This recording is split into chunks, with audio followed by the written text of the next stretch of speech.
Beekan according to cultural dictionary aadaa jechuun maal akka ta'e asirraa lafa. Afaan Oromootti hiikira. Cultural dictionary aadaa nama tokkottamitti hiikattanii aadaas amantiis walitti hidhee qaba. Kaachuu qaban qaba waan ta'eef. Asirratti gabaabaatti kan hin jedhu aadaan kuusaa beekumsa saba tokkoo waggaa dheeraa keessa kan inni horate kuusaa beekumsaati. Kuusaa beekumsaati akkaataa jireenyaati aadaan. Aadaan quunnamtiidha, quunnamtiinis aadaadha. Isa bira dabala. Hiika amantii. Warri falaasotaa amantii akkatti ilaalan qabu. Warri amantii akkatti ilaalan qabu.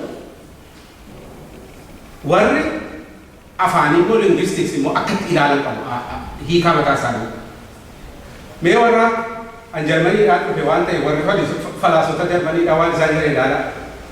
Immanuel Kant namicha jedhamu waan hojii nurra jiru akka waan uumaa Waaqayyoo kenneetti jedheetu lafa kaa'a.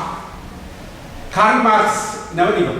Inni amantii jechuun nama of dhabeet of barbaadaa yookiin immoo kanaan dura of dhabe yookiin immoo of dhabee ammas of barbaadaa jira. Isatti dabaleetu Marx filosoofii beekamaadha. Amantiin opiumiidha. Diraagii jechuusaati. Sammuu namaa duuchaa. Inni kun namichi Frederick Schleiermacher kan kunis waan jedhu qaba.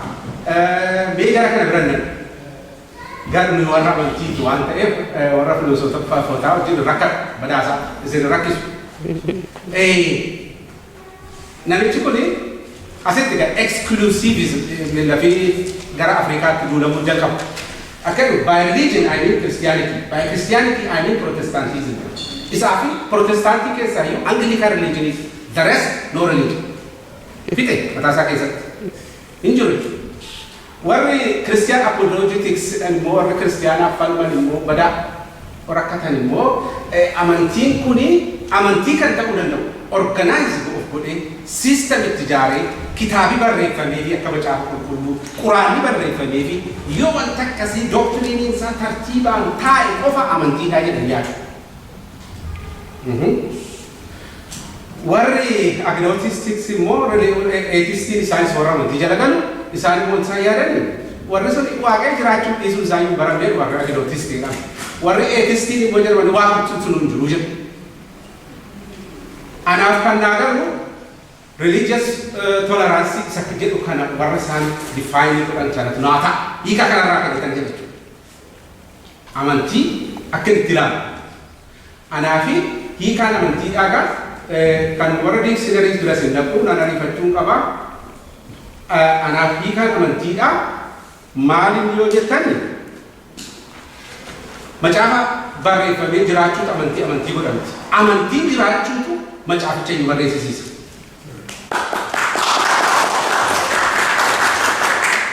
Kanaafi amantii kan godhu akkaataa sabi tokko world views jedhan itti ilaaluudha malee barreeffame tartiibaan taa'e tartiibaan hin teenye inni guyyaa har'aa hin hojjetu.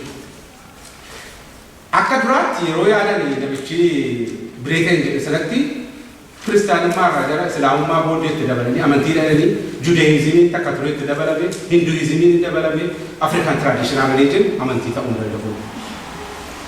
Booddana garuu tun jaallatanitti dhufe. Fudhatan jaallatanitti dhibbanis isa kaanii gaammoo fudhatu. Garuu akka kana ta'ee misiyoononni maaliifoo Afrikaa irratti duulanii amantii isaa balleessanii yoo jettani yeroo achii ka'anii duulanii ka'an kana Afrikaanii warra explorers warra akka David Livingstone warra jedhanii Rhodesia lafa jedhu Zambezi irratti ol deemee Afrikaa ilaalee du'atee dhufetu waa'ee Afrikaa barreessu. Maal jedhu Africa is a dark continent. Africa has no idea of religion. Superstitions beyond their capacity. Banca kitaaba isaa keessatti. Isa kana baran dark continent. Dhuguma Awurooppaa moo Afrikaatu dukkana isin deebisa.